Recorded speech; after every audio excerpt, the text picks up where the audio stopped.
전날 저녁 산에 숨어있던 빨치산들의 습격 때문에 아침에 살펴보니 시는 엉망진창이 되어 있었다. 밖에 다녀온 아버지는 시 방위대가 다행히 일선의 전투부대와 다를 바 없는 장비와 인원을 가지고 있었으므로 해가 뜰 무렵엔 빨치산들이 다시 산으로 도망쳐 버렸지만, 그러나 시가 입은 파괴는 엄청난 것이라고 퍽 흥분된 말투로 형과 내게 알려주는 것이었다. 우리 집은 비교적 높은 지대에 자리 잡고 있기 때문에 사방이 산으로 둘러싸이고 얼마 크지 않은 이 시를 대강 다 내려다볼 수 있는데, 시내의 여기저기에서 아직도 불타고 있는 건물들이 보이고, 더러는 완전히 타버린 빈터에서 푸른 연기가 안개처럼 피어오르고 있는 것이 보이기도 했다.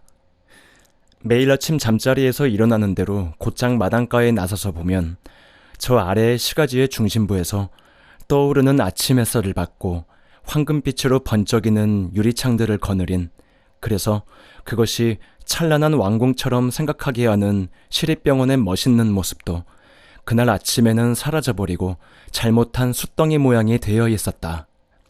시립병원보다 좀 더 북쪽에 자리 잡은 방위대 본부에서는 아직도 불길이 오르고 있는데 소방차 2대가 소화 작업을 하고 있는 게 보였다.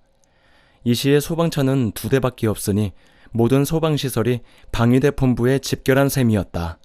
방위대 본부는 옛날 어느 굉장한 부호가 살던 저택인데, 넓기도 넓지만 우선 나무가 많아서 먼 곳에서 보면 마치 숲이 울창한 공원 같은 느낌이 드는 아름다운 곳이었다. 재작년 6.25가 터져서 인민군이 진주했을 때 인민군들이 군사본부로 사용하며 여러 가지 시설을 해놓았는데, 인민군이 쫓겨가고 그 뒤에 시방위대가 생겨서 그 본부로 사용하게 된 것이지만, 그러나 6.25도 나기 전엔 그 집엔 아무도 살고 있는 사람이 없이 썩어가는 빈집으로서 우리들 아이들의 놀이터가 되어주었었다. 온 시내에 있는 애들이 모두 들어와서 놀아도 좁지 않을 정도로 단순히 넓다기보다는 여러 가지로 재미있게 꾸며져 있는 곳이었다.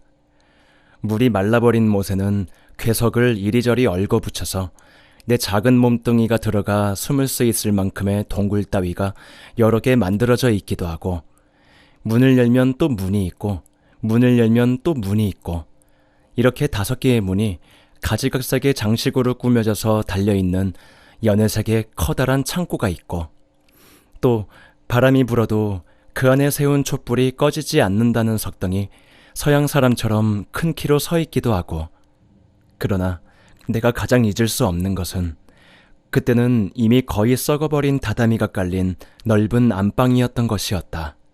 아니, 안방이 아니라 안방의 동쪽 벽 아래로 깔린 다다미 한 장을 드러내면 나무로 된 마룻바닥이 드러나고, 그 바닥엔 위로 들어올리도록 된 문이 있는데, 그것을 열면 그 밑에 나타나는 어두컴컴한 지하실인 것이다. 하루 종일 그 지하실에 틀어박혀 우리들은 얼마나 가슴 뛰는 놀이들을 하였던가. 애들 중에서 그림을 제일 잘 그리던 내가 그 지하실의 백회벽에 크레용으로 그림을 그리면, 한 아이는 초동강이에 불을 켜서 들고 나의 손이 움직일 방향으로 불빛을 보내주었고, 그리고 나머지 아이들은 부러움과 감탄의 눈초리로 내가 그리는 그림을 바라보고 그 그림 속에서 많은 얘기를 끄집어내어서 짓거리며 떠들고 그 그림을 자기들이 그린 것처럼 아껴주고, 다른 마을의 애들을 끌어와서 자랑도 해주곤 했다. 그 중에서도 미영이라는 계집애를 잊을 수가 없다. 내게 크레용을 갖다 주기도 하고 학교에서는 연필이나 연필꽂이를 나누어 주던 미영이. 1학년 때 어느 날이었던가, 이상스럽게도 둘만 그 지하실에 남게 되었을 때 난 자신도 알지 못하는 사이에 불쑥 미영이를 꽉 껴안아 버렸었다.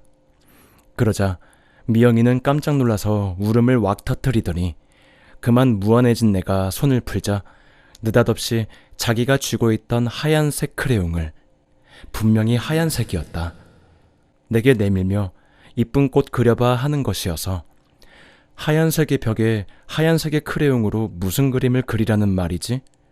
이번에는 내가 어리둥절해 버린 적이 있었다. 두 볼이 유난히 빨갛던 미영이도 지금은 없다. 재작년 6.25 때 피난을 아주 멀찌감치 일본으로 가버리고 아직도 돌아오지 않는 것이었다. 미영이네 집은 우리 집과 아주 가까운 곳에 있는데 지금은 그 집 대문에 메가라는 글이 쓰인 더러운 종이 조각이 붙어있는 빈집이 되어 있었다.